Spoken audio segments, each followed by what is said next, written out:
ধন্যবাদ করে শুনবে। ওই দুইজন ব্যক্তি চিন্তা করে আল্লাহ গো, আরো একজন মানুষকে যদি আমরা পেয়ে যাই, আমরা সঠিকভাবে জামাতটা আদায় করব। আর আমরা জামাতের মধ্যে জামাত করে যদি নামাজ পড়ি, আমাদের নেকিটা, আমাদের সবটা বেশি হয়ে যাবে। এই জন্য তারা দুইজন একত্রিত হয়ে বসে আছে। এইদিকে আসরের ওয়াক্তটা যেন পার হয়ে যায়, এইদিকে মানুষের জন্য যেন অপেক্ষা করে আপনার বাবা বসে আছে। হঠাৎ করে লক্ষ্য করে দেখছে যেন একজন বান্দা, মাথায় তার লোকড়ি আছে, চুলগুলো উস্কো খুস্কো, পোশাক যেন আপনার ধুলোবালি লেগে আছে, পোশাক গুলো যেন তো পরিষ্কার পরিচ্ছন্ন নয়। ওই বান্দা যখন রাস্তা দিয়ে চলে আসছে, বলে বান্দারে আপনি কি নামাজ আদায় করবেন না? বলে আমি তো নামাজ আদায় করব, কিন্তু আরো দুইজনকে আমি খুঁজতেছি, এরা দুইজনকে পেয়ে গেলে জামাত সহকারে নামাজটা আদায় করব। এরা বলতেছে আমরাও দুইজন একজনকে খুঁজতেছিলাম নামাজ আদায় করার জন্য। বলে তোমরা দুইজন, আমি হলাম একজন, চলো নামাজটা আদায় করে দিই। বলে নামাজটা যে আদায় করবেন, আপনি কি ওযু বানাবেন না? নামাজ পড়ার আগে অপবিত্র থাকলে পবিত্রতা অর্জন করতে হবে, ওযু বানাইতে হবে। আর ওযু বানানোর পরে পরিষ্কার পরিচ্ছন্ন জামা আপনাকে পরিধান করতে হবে। তারপরে আপনাকে যাই নামাজ বিছায়া নামাজ আদায় করতে হবে। ওই বান্দা দুইজন বলে শোনো গো, আপনি কি ওযু বানাবেন না? বলে শোনো রে, আমি হলাম মুসলমান, আমি নবীর কালমা পড়েছি, আমি নবী প্রেমিক, অতএব আমার ওযুর দরকার হবে না। আমি একবার ওযু বানাইলে আমার ওযু ভাঙে না। আর যদি ওযু ভেঙে যায়, আমি সঙ্গে সঙ্গে ওযু বানাই নি, কারণ আমি কখনো বিনা ওযুতে থাকি না। জোরে বলুন সুবহানাল্লাহ। আরে বাবা যে ভাইরা, একজন মুসলমানের কাজ এইরকম হওয়াই দরকার। কারণ একজন মুসলমান, আমি আপনি মুসলমান, আমরা সর্বদা পরিষ্কার পরিচ্ছন্ন থাকব, সর্বদা মুসলমান আমরা ওযু বানায়া থাকব, সর্বদা আমাদেরকে পরিষ্কার পরিচ্ছন্ন থাকতে বলা হয়েছে। কারণ মওত কার কখন চলে আসবে, ওই বান্দা যদি আপনার পরিষ্কার পরিচ্ছন্ন থাকে, ওই বান্দা যদি ওযু বানায় থাকে, তার মওতটা বড় আসানে হবে। এই জন্য আমরা মুসলমান, আমরা সর্বদা যেন পরিষ্কার ও পরিচ্ছন্ন থাকতে পারি। আল্লাহ যেন সেই তৌফিক দান করে, সকলে বলেন আমিন। এরে আমার বাবা যে ভাইরা, ওই বান্দা যখন বলল আমার সর্বদা ওযু থাকে, আমি ওযু বানায়া থাকে, তখন তারা মনে করলো নিশ্চয় এই ব্যক্তি মুমিন বান্দা হবে, নিশ্চয় এই ব্যক্তি আল্লাহ ওয়ালা হবে। তবে এই বান্দাকে আমরা ইমামতের দায়িত্বটা দেব। বাবাজি ভাইরা, ওই বান্দাকে বললেন আপনি নামাজটা পড়ায়া দেন। বলে না না না, আমি নামাজ পড়াবো না, আপনারা নামাজটা পড়ায়া দেন। এবার ওরা বলল না, আপনার যখন কোন সময় ওযু ভাঙে না, অতএব আপনি যদি নামাজটা পড়ান, আল্লাহর দরবারে নামাজটা অতি দ্রুত কবুল হয়ে যাবে। অতএব আপনি দয়া করে নামাজটা পড়ায়া দেন। যখন বারবার রিকোয়েস্ট করার পরে যখন ওই বান্দাটা নামাজ পড়াইতে গেল, এবার নামাজে নিয়াত করার পরে হাত কানে উঠায়া যখন হাতটা বেঁধে নিল, সূরা ফাতিহা পড়া শুরু করলো, আর যেন সূরা পড়া বন্ধ হয় না। মনে মনে সূরা পড়তে আছে, আর সময় যেন অতিবাহিত হয়ে যাচ্ছে, রুকু সেজদায় যায় না। এরা দুইজনা চিন্তা করে আল্লাহ গো, এমনিতে আসরের ওয়াক্তটা বেশি না, আর যেভাবে সূরা ধরেছে তাতে আসরের নামাজ তো দূরের কথা, মাগরিবের নামাজও আমরা পাবো না। এরা দুইজন এইভাবে চিন্তায় চিন্তিত হইয়া একে অপরে যেন আপনার চিন্তা ভাবনা করতে আছে। এবার বাবারে, আমরা যখন পবিত্র রমজান মাসে মসজিদে যাই নামাজ পড়ার জন্য, যেই জায়গায় খতম আপনার তারাবি হয়, ওই জায়গায় অনেক যুবকেরা আছে, দেখবেন যখন মৌলভী সাহেব সূরা রহমানটা ফুল ধরে নেয়, একে অপরে যেন হুড়াহুড়ি শুরু করে দেয়। হ্যাঁ, নামাজ পড়তে যাবে, দেখছে মৌলভী সাহেব বড় সূরা ধরেছে, আছে, ওকে একটা হুড়া মারলে, ওকে একটা হুড়া মারলে। এমনও যুবকেরা আছে বুঝলে, মসজিদে যুবক সেজদায় গেছে, আর এক যুবক পেছন থেকে এসে কাপড় তুলে ঘাড়ে বাইন্ধে দিয়ে দেয়। এরকম আছে বুঝলেন? হ্যাঁ বাবাজি ভাইরা, যারা আছেন আপনাদের বলে যায়, যুবক যারা আছে, বাচ্চা যারা আছে, মসজিদে একটু বদমাইশি করবে, মসজিদে একটু মিষ্টি বেশি নিবে, মসজিদে একটু ক্ষীর পায়েস বেশি নেবে, তবে এদের উপর বিরক্ত বোধ মনে করবেন না, কারণ এরাই হলো ভবিষ্যতের আপনার মুসল্লি, এরাই হলো ভবিষ্যতের আপনার নামাজে, এরাই হলো ভবিষ্যতে আপনার মসজিদের দায়িত্ব নেবে। এই জন্য মসজিদ মাদ্রাসা যদি ক্ষীর খিচুড়ি যদি মিষ্টি বিতরণ করে, আগে বাচ্চাদেরকে দিবে। কথা বুঝতে পারলে? আগে বাচ্চাদেরকে দিবে, কারণ এরাই হলো ভবিষ্যৎ। বাবারে, এবার এরা দুজন চিন্তা করে, হায় রে, এই লোকটাকে যে ইমামতি করতে দিলাম, আজকে আসরের নামাজ তো যাবেই যাবে, মাগরিবের নামাজটাও আমরা পাবো না। এইভাবে বাবা দিনগুলো আপনার অতিবাহিত করতে আছে। এবার হঠাৎ করে যেন রুকু সেজদায় গেল। এবার যখন রুকু সেজদায় গেল, এবার রুকু সেজদা থেকে যেন মাথা খানা উঠায় না। চিন্তা করে আল্লাহ, এই বান্দা যে রুকু সেজদায় গেল, সেজদা থেকে মাথা খানা কেন উঠায় না? আল্লাহ গো, এই বান্দাকে যে আমরা নামাজ পড়ার দায়িত্ব খানা দিলাম, ও আল্লাহ, তবে কি এই বান্দা মূর্খ আছে? তবে কি এই বান্দা নামাজ পড়াতে জানে না? তবে এই বান্দা কি পাগল আছে? কেন এতক্ষণ পর্যন্ত সূরা পড়তেছিল, আর এখন রুকু সেজদায় গেল, রুকু সেজদা থেকে মাথা উঠায় না? এরা কান দিয়ে দেখে, রুকু সেজদায় না জানে কি করছে, আর কান দিয়ে যখন দেখছে, তখন একটা আওয়াজ আসছে, সুবহান রব্বিয়াল আযীম, সুবহান রব্বিয়াল আযীম। এই শব্দটা যেন আসতে আছে। বলে না, এত জিন্দা আছে, এত ভালো আছে, তবে এত দেরি কেন করতে আছে? অনেকক্ষণ পরে রুকু সেজদা থেকে উঠলেন, সামিআ আল্লাহু লিমান হামিদা, আল্লাহু আকবার বলে সেজদায় গেলেন। এবার সেজদায় যাওয়ার পরেও যেন মাথা খানা উঠায় না। আচ্ছা বলে, এত ধৈর্য সহকারে বর্তমানে নামাজ কে আদায় করবে? ইমাম সাহেব শুক্রবারে জুম্মার দিনে বক্তব্য 8 ঘন্টার জায়গায় যদি 40 মিনিট হয়ে যায়, আমাদের অধৈর্য ধরে যায়। খুতবা পড়ার সময়ে খুতবাটা যদি একটু বড় হয়ে যায়, জুম্মার নামাজের পরে আমরা বলে থাকি, মৌলভী সাহেব খুতবাটা বড় হয়ে যাচ্ছে, মাঠে আমার অনেক কাজ আছে, ধান কাটার কাজ আছে। বাবারা, আজকে আমাদের ধৈর্য না। আল্লাহ তাবারাক তাআলা বললেন, ইয়া আইয়ুহাল্লাযীনা আমানুস্তাঈনু বিস-সাবরি ওয়াস-সালাহ ইন্নাল্লাহা মা'আস-সাবিরিন। আল্লাহ বলে, বান্দারে, তোমরা যারা ধৈর্য অবলম্বন করো, আমি আল্লাহ তাদের সঙ্গী হয়ে যায়। জোরে বলুন সুবহানাল্লাহ।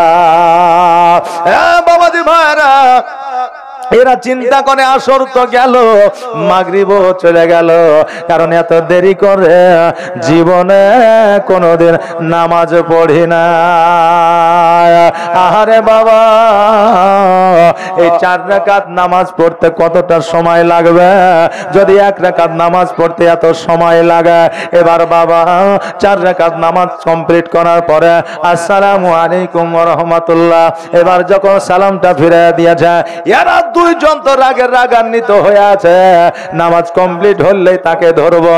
এবার নামাজ কমপ্লিট হয়ে গেছে, নামাজ কমপ্লিট হয়ে যাওয়ার পরে তাকে জিজ্ঞাসা করছে, গো হুজুর, আপনাকে নামাজ পড়াইতে দিলাম এটা ঠিকই, কিন্তু এতক্ষণ ধরে নামাজ পড়াইবেন তা কি করে হয়? কারণ আপনাকে বললাম যে আসরের নামাজের এমনি টাইম কম, সময় কম, আর আপনি এত বড় সূরা ধরেছেন যে এখনো মনে হয় মাগরিবের নামাজও কাজা হয়ে গেছে। ওই বান্দা বলল, শোনো, আসরের নামাজের টাইমও পার হয় না, মাগরিবের নামাজও তো টাইমের পার হয় না। এরা বলল, আপনি যতই বলেন না কেন, আমাদের নামাজ আপনার পিছনে হয় না। ওই মুরব্বি বলল, শোনো রে, তোমাদের নামাজ আমার পেছনে যদি না হয়, আমার নামাজ 100% গ্যারান্টি আল্লাহর দরবারে কবুল হয়েছে। এরা এরা বলছে কেমন করে হয়, আসরের ওয়াক্ত পার হয়ে গেছে, মাগরিবের ওয়াক্ত পার হয়ে গেছে, কেমন করে নামাজ কমপ্লিট হয়? বলে রে খেপাস, আজকে আমার দিকে তাকায়া কথা বলছি, তোদের মন ভালো নয় এই জন্য মন থেকে কথা বলছে, একবার আকাশের দিকে তাকায়া দে। এবার ওই দুইজন বান্দা যখন আকাশের দিকে তাকায়া দেখছে যেন নামাজ শুরুর সময় সূর্য যে জায়গাতে ছিল এখনো পর্যন্ত ওই জায়গাতে আছে। জোরে বলুন সুবহানাল্লাহ। এরা সঙ্গে সঙ্গে ওই বান্দার পা ধরিয়া বলে, হুজুর গো, আমাদের বড় ভুল হয়ে গেছে, আমাদের বড় অন্যায় হয়ে গেছে, হুজুর আমাদের নামাজ কি হয়ে যায়? বলে তোমাদের নামাজও হয়েছে, তবে তোমাদের নামাজ হবে কি হবে না এই ভয়টা তোমাদের মধ্যে ছিল, এই জন্য তোমাদের নামাজ আল্লাহর দরবারে কবুল হয়েছে। তোমরা কোনো চিন্তা করিও না, ভুল করিও না, কোনো রকমের ভয় করিও না। এরা বলে, হুজুর আপনাকে দেখে মনে হয় পাগল, চুলগুলো উস্কো খুস্কো, তোর জামা পরিষ্কার পরিচ্ছন্ন নয়, আর আপনার মাথার উপরে কাঠের বোঝা, আমরা কেমন করে জানবো আপনি প্রাকৃতিক মুমিন? তবে হুজুর গো, একবার আপনার নামখানা যদি বলেন আমরা বড় খুশি হব। ওই বান্দা বলল, শোনো রে, আমি আর অন্য কেউ নয়, আমার নাম হলো হযরত ওসমান হারুনী রহমাতুল্লাহ আলাই। জোরে বলুন সুবহানাল্লাহ। আমি মানুষ হইয়া জন্ম লইয়া মানুষের করিলাম কি, আমি মানুষ হইয়া জন্ম লইয়া মানুষের করিলাম কি, আমি নবী না চিনিলাম কি ভুল করিলাম, নবী না চিনিলাম কি ভুল করিলাম, ঝুলিতে ভরিলাম কি, আমি মানুষ হইয়া জন্ম লইয়া মানুষের করিলাম কি। আল্লাহুম্মা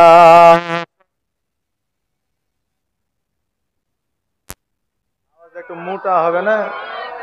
হ্যাঁ, একটু মোটা করে দেন।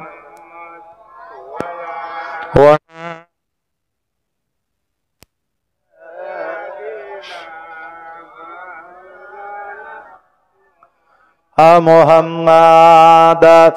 বাবাজি ভাইরা, যেটা আমার বলার উদ্দেশ্য ছিল, আল্লাহ তাবারাক তাআলা সত্যবাদের সঙ্গ লাভ করতে বললেন, তবে সত্যবাদে কে কেমন আমরা বর্তমানে চিনতে পারবো না। আহারে, আমার আল্লাহ তাবারাক তাআলা আল কোরআনুল মাজিদের মধ্যে বললেন, ওয়া আম্মা বিনি'মাতি রাব্বিকা ফাহাদিস।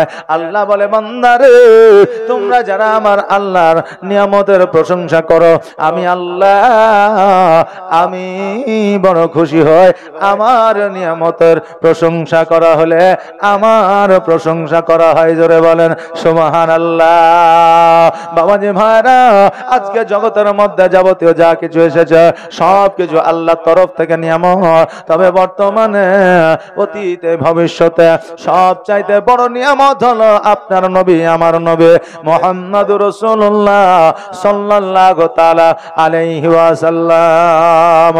ওই নবী জগতের মধ্যে না আসিলে নামাজ পাইতাম না, রোজা পাইতাম না, হজ পাইতাম না, যাকাত পাইতাম না, পিতা পাইতাম না, মাতা পাইতাম না, সন্তান পাইতাম না, বোন পাইতাম না, ভাই পাইতাম না। আপনি বলবেন, হুজুর যারা বেধর্মিক আছে তাদেরও তো ভাই আছে, বোন আছে, মা আছে, বাপ আছে, কিন্তু আমরা ধার্মিক, আমাদেরও বাপ মা ভাই বোন আছে। তবে হুজুর গো, আজকে আমরা মুসলমান, নবী নাই আসলে আমরা হয়তো পাইতাম না, কিন্তু তারা কি পাইতো? তারাও পাইতাম না। হিন্দু, জৈন, খ্রিস্টান, ইহুদি, নাসারা আমার নবী নাই আসলে বাপ মা ভাই বোন আত্মীয় স্বজন বংশধর তারা পাইতো না। কেন না? আজকে থেকে 1442 হিজরি আগে মক্কা নগরে একটা মহিলাদের মেলা হতো, মক্কা নগরে একটা মহিলাদের হাট হতো। ওই হাটের মধ্যে মেয়েদেরকে বিক্রয় করা হতো গরু ছাগলের মতো। ওই সময়ে দাসী রূপে আপনার মেয়েদেরকে কিনে নিয়ে যাওয়া হতো। আর কিনে নিয়ে যাওয়ার পরে তাদের যেইভাবে মন চাইতো সেইভাবে তারা কাজ কর্ম করাইতো। বাবা, ওই মেলাটা যদি এখনো পর্যন্ত জারি থাকতো, পৃথিবীর মধ্যে স্বামী আর স্ত্রীর কোনো সম্পর্ক থাকতো না, বিবাহ হইতো না। আর বিবাহ না হইলে কার কন্যার সন্তান কেউ জানতে পারতো না। এখান থেকে ভাই বোন আর আত্মীয় স্বজনের যে সম্পর্ক, এই সম্পর্ক কারো মধ্যে থাকতো না। আমার নবী মুস্তাফা সাল্লাল্লাহু তাআলা আলাইহি ওয়াসাল্লাম 6 বছর বয়সে এই সর্বপ্রথম নারীদের মেলাটাকে বন্ধ করেছিলেন। জোরে বলেন সুবহানাল্লাহ। অনেক ইতিহাস আছে রে বাবা। যখন নবীজির জীবনী শুনেছেন, নবীজির জীবনী শুরু করেছেন, ইতিহাস আপনারা শুনতে পাবেন। যে ইতিহাস হয়তো অনেকে জীবনী শুনেছেন কিন্তু আপনারা শুনতে পাননি, কিন্তু ওই ইতিহাস শুনতে পাবেন। আমার নবী মুস্তাফা সাল্লাল্লাহু তাআলা আলাইহি ওয়াসাল্লাম 40 বছর বয়সে নবুয়ত প্রাপ্ত হয়েছিলেন নাকি? জি বলেন, 40 বছর বয়সে নবুয়ত প্রাপ্ত হয়েছিল না? হয় নাই? হয়েছিল। কিন্তু বাবা, এটা সব চাইতে বড় মিথ্যা কথা। আপনি বলবেন হুজুর, এতদিন ধরে জীবনে শুনলাম, এতদিন ধরে আমরা কিতাব পড়লাম, বই পড়লাম, নবী আমার 40 বছর বয়সে নবুয়ত প্রাপ্ত হয়েছে। আপনি বলছেন এটা মিথ্যা কথা, কেমন করে হতে পারে? বাবারে, 40 বছর বয়সে নবুয়ত প্রাপ্ত হওয়া মানে 40 বছর বয়সে আমার নবী হয়েছিল। কিন্তু না না না, কানুনের শরীয়ত আর তারিখে হাবিবিল্লাহ খুলে দেখা। আল্লাহ পাক রব্বুল আলামিন বলেছে, আব্বারু মা খালাকাল্লাহু নূর, यानी सबसे पहले अल्लाह ताबारक ताला नूर को पैदा किया और ওই নূর থেকে নবী মুস্তাফাকে তৈরি করা যায়। আর নবী মুস্তাফার নূর থেকে সারা জাহান তৈরি করেছে। জোরে বলেন সুবহানাল্লাহ। 40 বছর বয়স থেকে নবী আমার নবী ছিলেন না। নবী আমার আওয়ালেও নবী ছিলেন, আখেরেও নবী থাকবেন। জোরে বলেন সুবহানাল্লাহ। বাবা যে ভাইরা, নবী আমার 40 বছরে নবুয়ত প্রাপ্ত হয়েছে। এটা মাত্র আলিয়া বোর্ডের ইতিহাসে পাওয়া যায়, এটা মাত্র আপনার ভারতবর্ষের ইতিহাসে পাওয়া যায়, এটা মাত্র আপনার মাদ্রাসা বোর্ডের ইতিহাসে পাওয়া যায়। কিন্তু শরীয়তের মধ্যে কোন দলিল, কোন কিতাবে, কোন বুখারী শরীফে এই কথা লেখা নাই। আহারে বাবা যে ভাইরা, আপনাদের একটা প্রমাণ আমি আপনাদের দিয়ে যায়। হযরত জিবরিল আমিন আলাইহিস সালাম আল্লাহকে প্রশ্ন করছে, আল্লাহ গো, আপনার কাছে আমার একটা জানার বিষয় আছে, আপনাকে একটা কথা আমি জিজ্ঞাসা করতে চাই। ও গো আল্লাহ, যদি আপনি বেয়াদবি না মনে করেন। আমার আল্লাহ তাবারাক তাআলা বললেন, জিবরিল বলো বলো, তুমি কি কথা জিজ্ঞাসা করতে চাও বলো। বলে, আল্লাহ গো, আজকে আমি বহুত দিন থেকে, অনেক দিন থেকে আরশে আজিমের মধ্যে একটা চকচকে ঝকঝকে একটা নূর দেখতে পাও। ও আল্লাহ, ওই নূরখানা কি একবার জানতে চাই। আল্লাহ তাবারাক তাআলা বলে, জিবরিল রে, আমি আল্লাহ আমার মহিমা বোঝা বড় দায়। আজকে ওইটা নূরখানা দেখা যায়, ওই নূরখানা কতদিন থেকে দেখতে পাও? বলে 70 বছর থেকে দেখতে পাও। জিবরিল রে, আজকে তোমার 70 বছর জন্ম হয়েছে, তাই তুমি 70 বছর থেকে দেখতে পাও। তোমার জন্মের 70,000 বছর আগে ওই নূরখানা আমি তৈরি করেছিলাম। জোরে বলেন সুবহানাল্লাহ। আজকে যদি ওই নূরখানা আমি তৈরি না করতাম, আমি আসমান জমে নদী নালা কীট পতঙ্গ ফেরেশতা জিন কিছুই বানাইতাম না। আজকে ওই নবীর ওসিলা, আজকে ওই নবীর নূরে আজকে আমি সারা জাহান পয়দা করেছি। হযরত জিবরিল আমিন বলে আল্লাহ গো, আজকে ওই নূরের কারণে যদি আমি সৃষ্টি হয়, ওই নূরের কারণে যদি জমিন সৃষ্টি হয়, ওই নূরের কারণে যদি আদম সৃষ্টি হয়, ওই নূরের কারণে যদি জান্নাত তৈরি হয়, ওই নূরের কারণে যদি জাহান্নাম তৈরি হয়, ওই নূরের কারণে কুল কায়নাত যদি তৈরি হয়, আল্লাহ ওই নূরখানাকে আমি একটু সুসম্মানে সম্মানিত করতে চাই। দেখবেন বাবারে, আপনার বাড়িতে যদি কেউ অসুস্থ হয়ে যায় আর কোন ডাক্তারের কাছে যদি ওই অসুস্থতাটা আপনার দূর হয়ে যায়, দেখবেন ওই ডাক্তারকে দেখতে পাইলে আপনার অটোমেটিক একটা রিসপেক্ট তৈরি হয়ে যায়, না হয় না? হয় বাবা। দেখবেন যদি আপনি একটা জায়গা কিনছেন, জমি কিনছেন, যদি কোনো মানুষ আপনাকে সহযোগিতা করে 1 লাখ 2 লাখ টাকা দিয়া, বা জমিওয়ালা যদি বলে ঠিক আছে তোমাকে রেজিস্ট্রি দিয়ে দিলাম, তুমি 6 মাস পরে বাকি টাকাটা দিও, এখন বর্তমানে তো হবেই না, তবু উদাহরণ দিছি, নাকি বলে এখন হবে না, তবে উদাহরণ দিছি, আপনি সত্যি জমিটা যদি রেজিস্ট্রি করে নেন আর 6 মাস পরে যদি টাকাটা আপনি দিয়ে দেন, ওই বান্দা যদি আপনার কাছে আসে নিশ্চয় আপনার তার প্রতি একটা রিসপেক্ট দেখাবেন। একটা চা খান ভাই, বসেন একটা বিস্কুট খান, বলবেন কি বলবেন না? এ বাবা, জিবরিল বলতে চাল লাগো, যার জন্য সারা জাহান তৈরি, যার জন্য সারা কুল কায়নাত তৈরি, তাকে আমি সুসম্মানে সম্মানিত করতে চাই। বলে কেমন করে সুসম্মানে সম্মানিত করবা? বলে আল্লাহ আমাকে ওই নূরখানায় একবার দেন, আমি একবার জমিনের মধ্য থেকে ঘুরে আসতে চাই। আল্লাহ বলে জিবরিল রে, ওই নূরখানাকে তুমি কোথায় নিয়ে যাবে? বলে জমিনের মধ্যে নিয়ে যাব। বলে কেমন করে নিয়ে যাবে? বলে আমি বুকের মধ্যে নিয়ে যাব। বলে না, হবে না, বুকের মধ্যে করে ধরে নিয়ে গেলে আমার নবীর অসম্মান করা হবে, হাতের তালুতে নিয়ে যাব। বলে হাতের তালুতে নিয়ে গেলে আমার নবীর অসম্মান করা হবে, তবে আমার নবীকে যদি তোমাকে নিয়ে যেতে হয়, তুমি তোমার মাথায় করে নিয়ে যেতে পারো। হযরত জিবরিল আমিন আমার নবীর নূরখানাকে মাথার উপরে উঠায় লইয়া যেন বাবা জমিনের মধ্যে আনন্দের সহিত যেন ঘোরাঘুরি করতে আছে। দেখবেন এমন জিনিস আছে, যদি আপনার ওই জিনিসটা নিয়ে যদি আপনার নেকি হয়, আপনার দেখবেন আপনাকে ভারী লাগবে না, লাগবে না বাবারে। দেখবেন এখন আমি মৌলভী সাহেব যদি বলে ভাই আমাকে 1 প্যাকেট সিমেন্ট বইয়া আমার বাড়িতে দিয়াই, বলে আমি পারবো না, গোসল করে আছি, একদম ফিটফাট হয়ে আছি, তোমার সিমেন্টের প্যাকেট নিতে পারবো না। কিন্তু যদি বলা হয় মসজিদের সিমেন্ট 1টা প্যাকেট মসজিদে ফেলে দাও, তখন বাবা মহব্বতের সময় চলে আসে, তখন ওই সিমেন্টের প্যাকেটটা মাথায় করে মসজিদে ফেলে দিয়ে যায়। এটাকেই বলা হয় মহব্বত। আহারে বাবা, মহব্বতে আমার নবীর নূরখানা লইয়া যেন আপনার জমিনের মধ্যে পৃথিবীর মধ্যে ঘোরাঘুরি করতে আছে।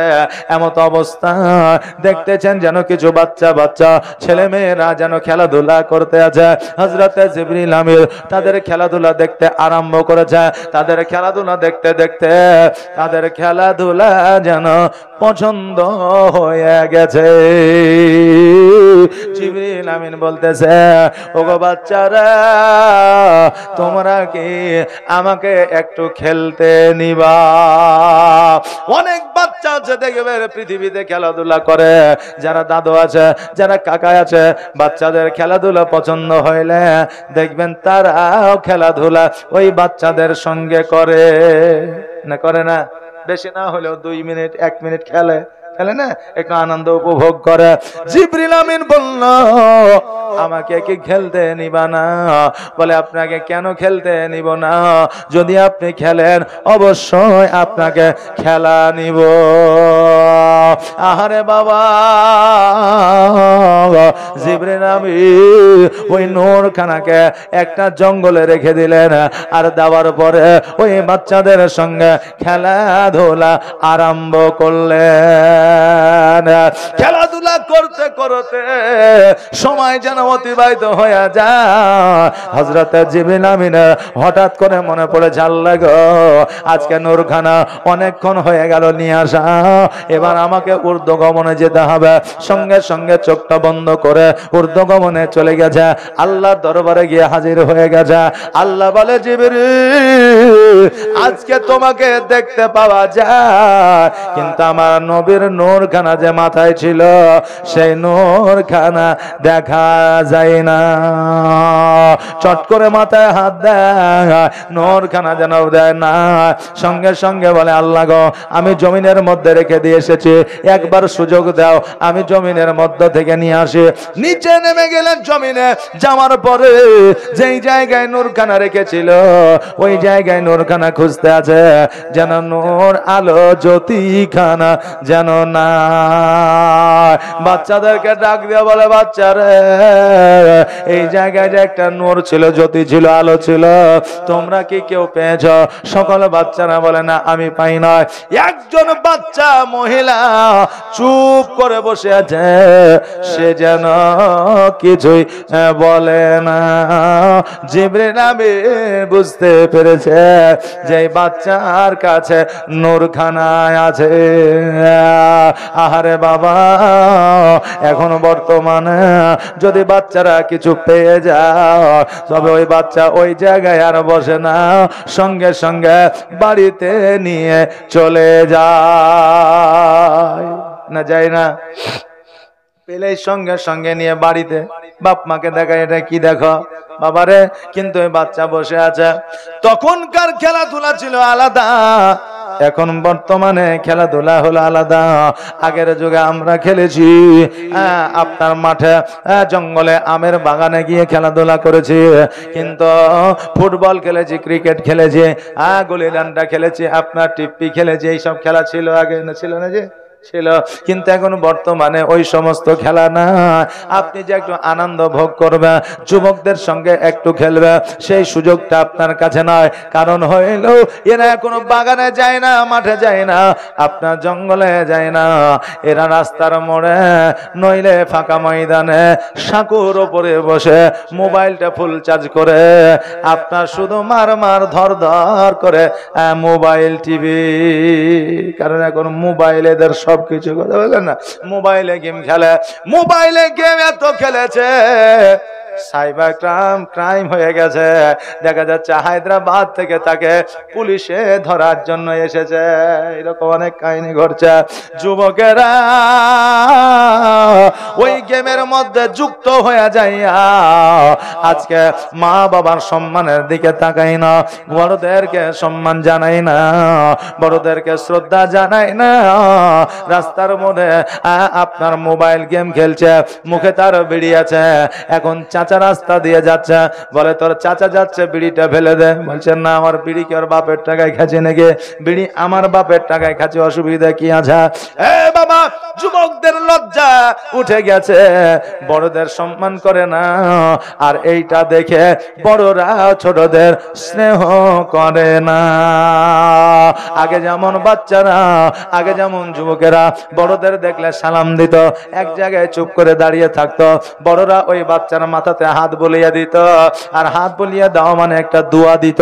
বর্তমানে যুবকেরা বড়দের শ্রদ্ধা করে না, আর বড়রা ওইভাবে ছোটদের মাথাতে এখন হাত বুলায় না। বাবারা, তখনকার খেলাধুলা ছিল আলাদা, এখন বর্তমানে খেলাধুলা হলো আলাদা। যুবকদের বলবো, যুবক যুবক, পরিশ্রম ছাড়া টাকা উপার্জন হয় না, পরিশ্রম ছাড়া পপুলারিটি অর্জন করা যায় না। অতএব বর্তমানে মোবাইলে অনেকেই আপনার ফেসে গেছে, অনেকেই বলতেছে এই গেমটা খেলো অনেক টাকা রোজগার হবে, অনেকেই মোবাইলে বলতেছে এই গেমটা খেলো অনেক টাকা রোজগার হবে, উপার্জন হবে। সুখের আশা, টাকা পয়সার লোভে আপনার ওই গেম খেলতে আরম্ভ করে দিয়েছে। এমন একটা সময় এসেছে ওই গেমের টাকা হারিয়ে যাওয়ার পরে বাপের সয় সম্পত্তি বিক্রি করেও আপনার শোধ হচ্ছে না। তখন ওই যুবককে ফ্যানে দড়ি লটকায়া গলায় দিয়া ঝুলে যেতে হচ্ছে। এটা হচ্ছে না বাবা, বর্তমানে হচ্ছে। এই জন্য বলবো যুবক রে, কষ্ট করে উপার্জন করো, পরিশ্রম করে উপার্জন করো, দেখবে আল্লাহ তোমাকে ভালো রাখবে, তোমার বাড়িতে রহমত বর্ষিত করবে। কিন্তু কারো পালটে পা দিয়া জুয়া খেলবে না, লটারি খেলবে না, মোবাইলে গেম খেলবে না। আল্লাহ যেন সকলকে হেদায়াত করে, সকলে আওয়াজ দিয়ে বলেন আমিন। আমার জিবরিল আমিন বলে, বাচ্চা, সকল বাচ্চা বলছে আমার কাছে নূর নাই, জ্যোতি নয়। বলো বলো তোমার কাছে কি আছে? বলে আমার কাছে একটা জোড়া নূর আছে, জ্যোতি আছে। তবে আমি আপনাকে বলতে চাই যে নূরখানা কি, আর এর আগে তো আপনাকে দেখি নাই, আপনি কোথা থেকে এসেছেন, আপনার পরিচয়টা কি? আপনার পরিচয়টা যদি দেন আর এই জিনিসটা কি যদি বলেন, তবে আপনাকে নূরখানা ফেরত দেওয়া হবে। জিবরিল আমিন চিন্তা করে, আল্লাহ আমি যদি নূরখানা যদি খানা ফিরে না যাও, আমি আল্লাহকে জবাব দিতে পারবো না। আরে এবার জিবরিল আমিন বলতে যে, শোনো গো আম্মা, আমি হলাম জিবরিল আলাইহিস সালাম, আমি হলাম আল্লাহর ফেরেশতা। আর যে নূরখানা আছে, এই নূরখানা হলো মুহাম্মদুর রাসূলুল্লাহ সাল্লাল্লাহু তাআলা আলাইহি ওয়াসাল্লাম। জগতের মধ্যে আখেরি পয়গম্বর হয়ে আসবে, ইসলামের ঝান্ডা দন্দা ঈমান করবে, কালেমার দাওয়াত মানুষের ঘরে ঘরে পৌঁছায় দিবে। এ মুহাম্মদ সাল্লাল্লাহু তাআলা আলাইহি ওয়াসাল্লাম জগতের মধ্যে আসবে, আর আসার পরে মানুষের ঘরে ঘরে নূরের বাতি জ্বালাবে। ওই মহিলা, ওই বাচ্চা ছেলেটা বলছে, শোনো গো, এই নূরখানা আমি তোমাকে দিতে পারি, কিন্তু একটা শর্ত আছে। বলে শর্তটা কি? বলে শর্ত হলো যে আমি যেন এই নূরখানার মা হতে পারি। যদি এই নূরখানার মা আমি হতে পারি, তবে আমি এই নূরখানা আমি ঘুরে দিব, নইলে দিব না। জিবরিল আমিন বলে, আল্লাহ গো, আমি একটা মুসিবতে পড়ে গেছে, কারণ এই বাচ্চা বলতেছে এই নূরের মা নাকি তাকে বানাইতে হবে। আল্লাহ বলতেছে, জিবরিল আমার মহিমা বোঝা বড় দাও, যাও যাও তুমি বলে দাও, জানিয়ে দাও আমার মুহাম্মাদের মা ওই বাচ্চা মহিলাটাই হবে।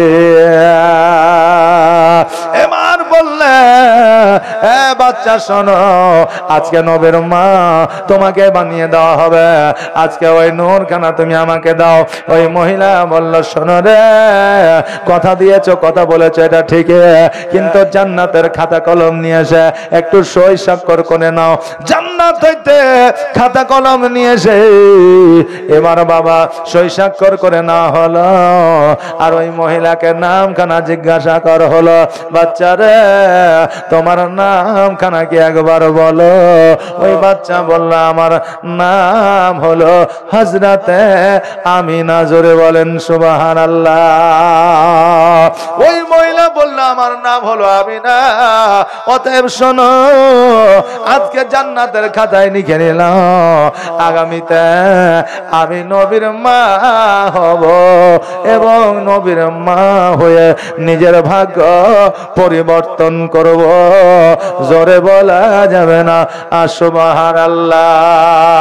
কারণ আর নবী ছাড়া আল্লাহ পাবি না রে দিবানা, নবী ছাড়া আল্লাহ পাবে না, আর নবী ছাড়া আল্লাহ পাবে না রে দিবানা, নবী ছাড়া আল্লাহ পাবে না।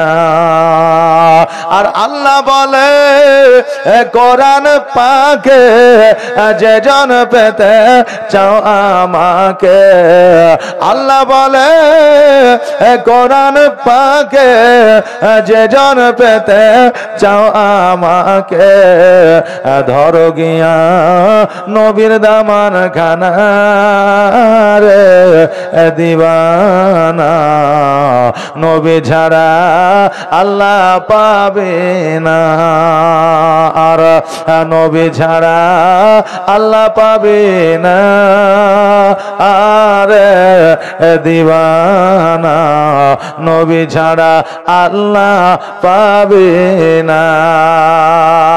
আল্লাহুম্মা সাল্লি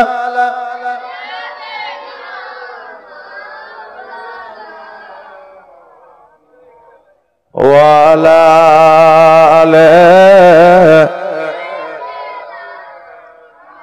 মাওলানা মুহাম্মদ সাল্লাল্লাহু মুহাম্মাদিন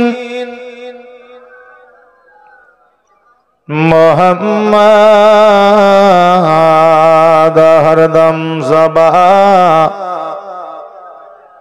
पाक नामे मोहम्मद हरदम ज़बा शफियाना মোহাম্মদ। জিবরিল আমিন বলে আমিনা আজকে খাতা কলমে লেখা হয়ে গেল, আজকে আমি চলে গেলাম, আগামীতে আল্লাহ তাবারাক তাআলা তোমাকে মা বানাবে। এই মুহাম্মদ সাল্লাল্লাহু তাআলা আলাইহি ওয়াসাল্লামের তুমি চিন্তা করিও না। আমিনা বললে শোনো গো, আমার কোনো চিন্তা নাই, ভাবনা না, যেহেতু আল্লাহ তাবারাক তাআলা আল্লাহ আমার জান্নাতের খাতায় লিখে দিয়েছে। জোরে বলেন সুবহানাল্লাহ। বাবা যে ভাইরা, আজকে আমার মা বোনেরা যেমন চিন্তা ভাবনা করবে, যেমন কর্ম করবে, যেমন ভাবে চলাফেরা করবে, আজকে সন্তান বাবা তেমনই পাবে। সন্তান মায়ের গর্ভে এসেছে, আর ওই মা যদি আপনার 10 মাস 10 দিন যদি আপনার শফিকের ভিডিও দেখে, আর যদি সিরিয়াল দেখে, মোবাইল নিয়ে যদি সময় পার করে, গর্ভে সন্তান আছে, আচ্ছা বলেন মা গান দেখলো, নাচ দেখলো, মা নাটক দেখলো, সিরিয়াল দেখলো, আর ওই বাচ্চাকে যদি মনে করে আমার বাচ্চাকে আল্লাহ ওয়ালা বানাবো, জীবনে কখনো কি সম্ভব হবে? হবে? হবে না। কেন না?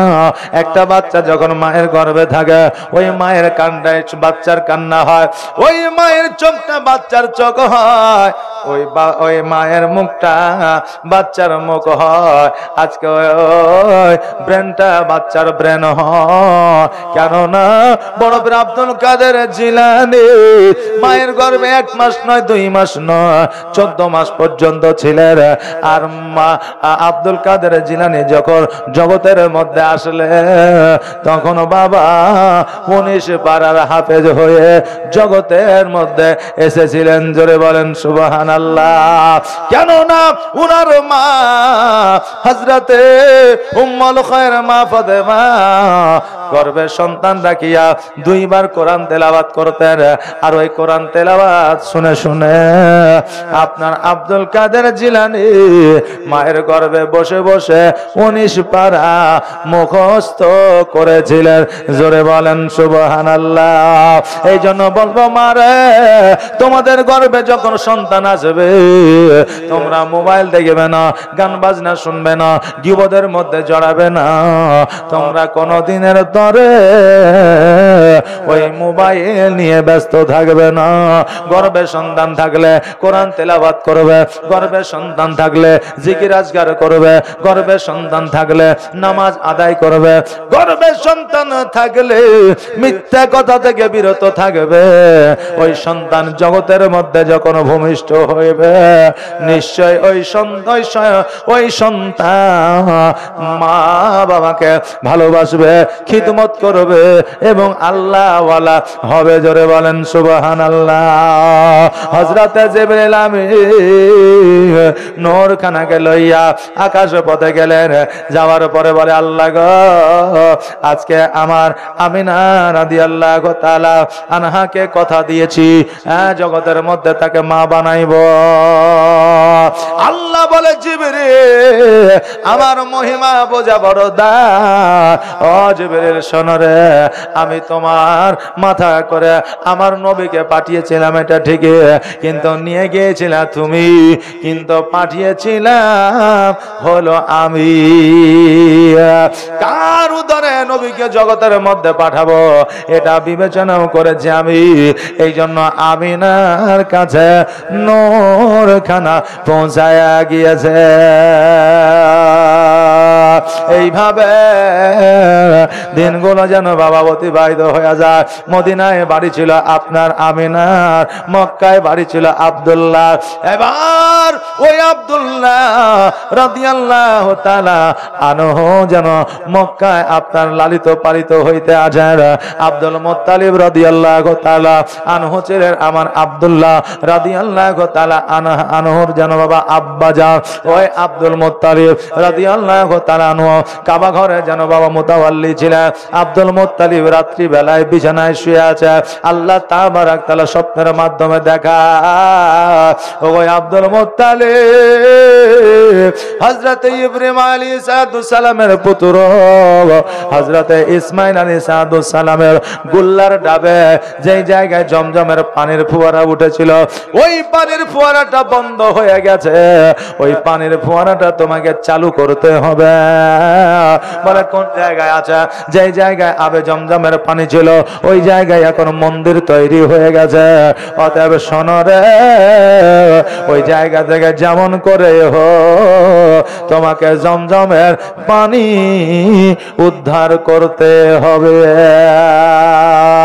পরের দিন আব্দুল মুত্তালিব রাদিয়াল্লাহু তাআলা যেন বাবা কোদাল নিয়ে দাউলি নিয়ে যেন চলতে আরম্ভ করলেন। এবার একটা মন্দিরের মধ্যে যদি জমজমের পানি থাকে, কেউ কি সহজে ওই জায়গা খনন করতে দেবে? দিবে? কোন মন্দিরের মধ্যে যদি আমি বলি এই জায়গায় স্বর্ণ আছে, কেউ খুঁড়তে দিবে না? দিবে?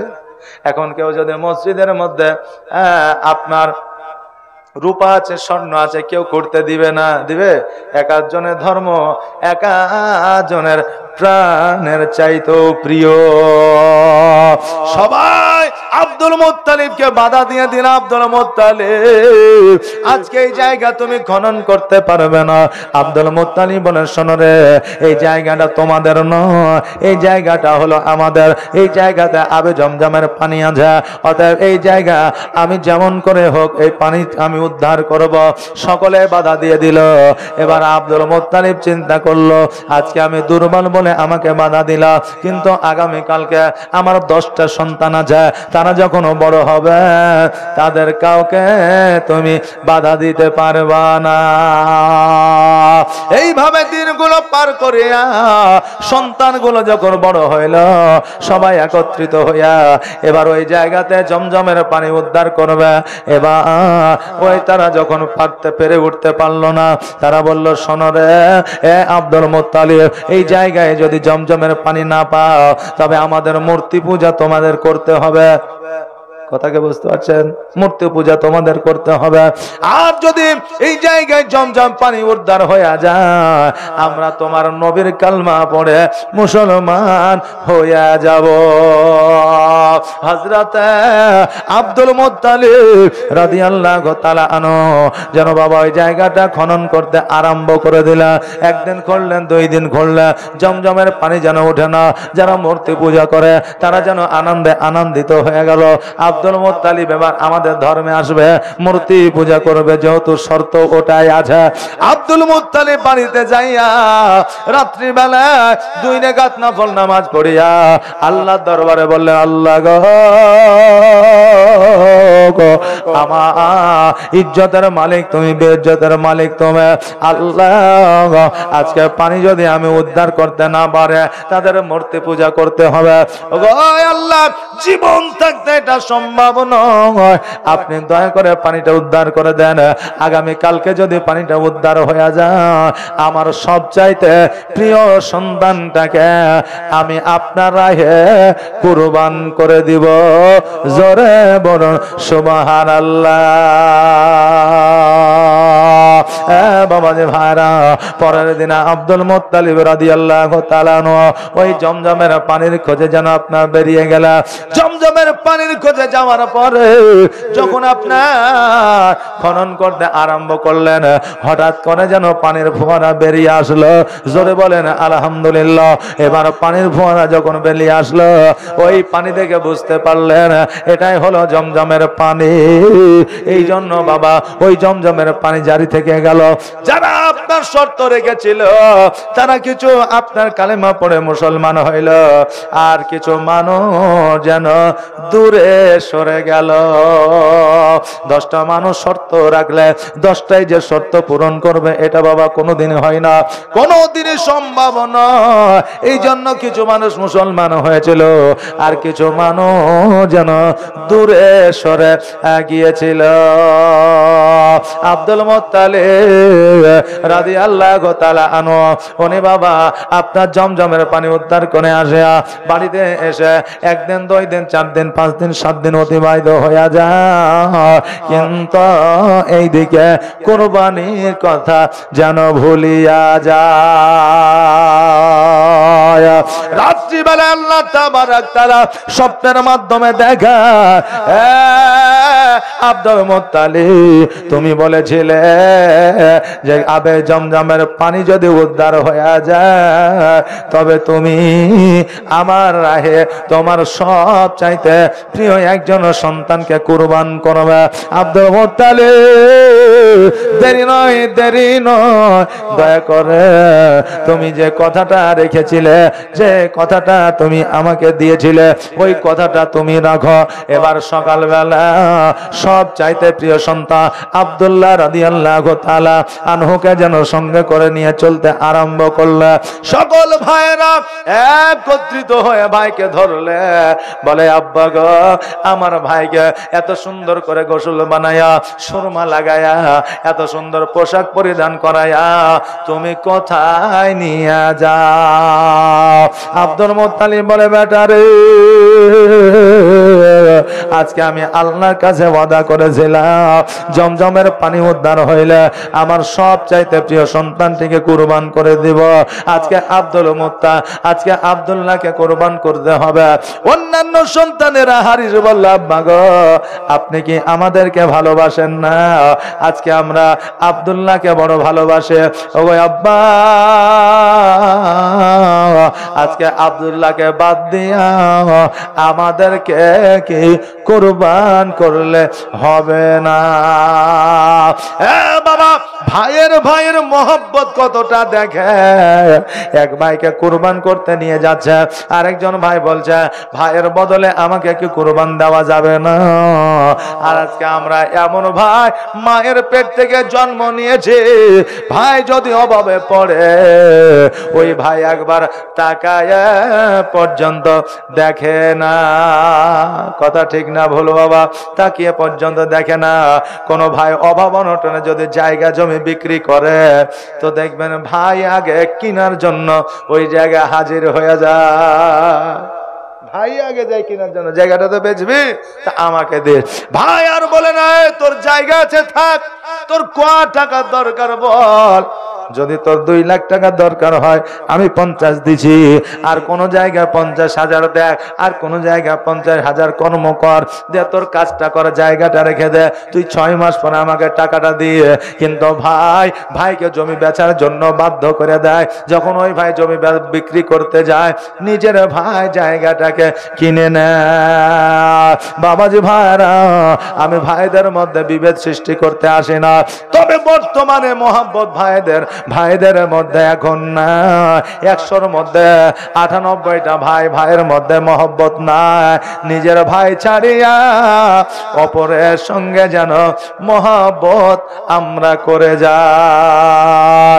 আরে বাবা, আব্দুল মুত্তালিব রাদিয়াল্লাহু তাআলা আনহু বললে, শোনো, আজকে তোমাদেরকে আমি ভালোবাসে, কিন্তু তোমাদের চাইতো আমি আব্দুল্লাহকে বেশি ভালোবাসে।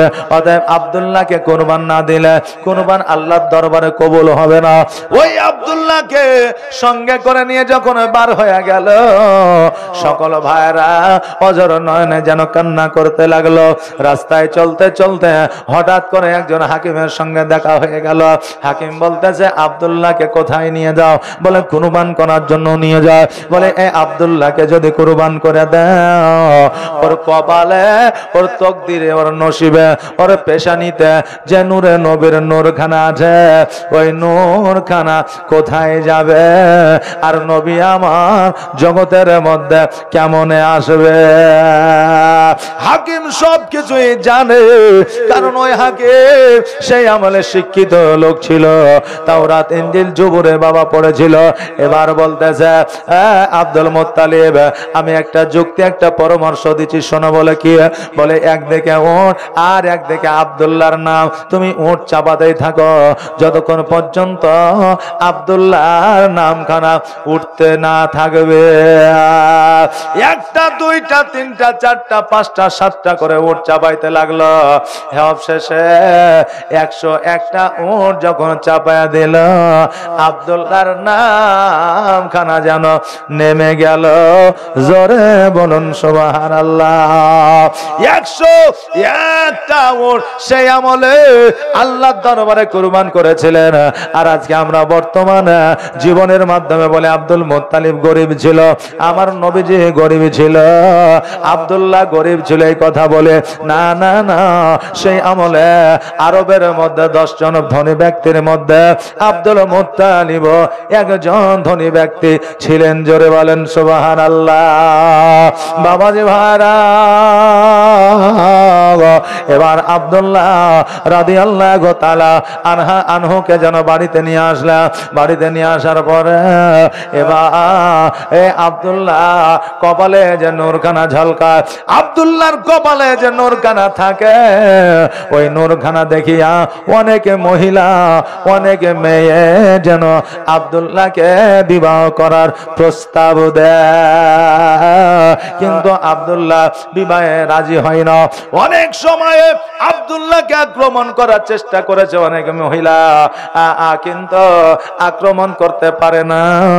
আপনার মক্কা নগরে বহু মহিলা আব্দুল্লাহকে বিবাহ করার জন্য পাগল হয়েছিলেন।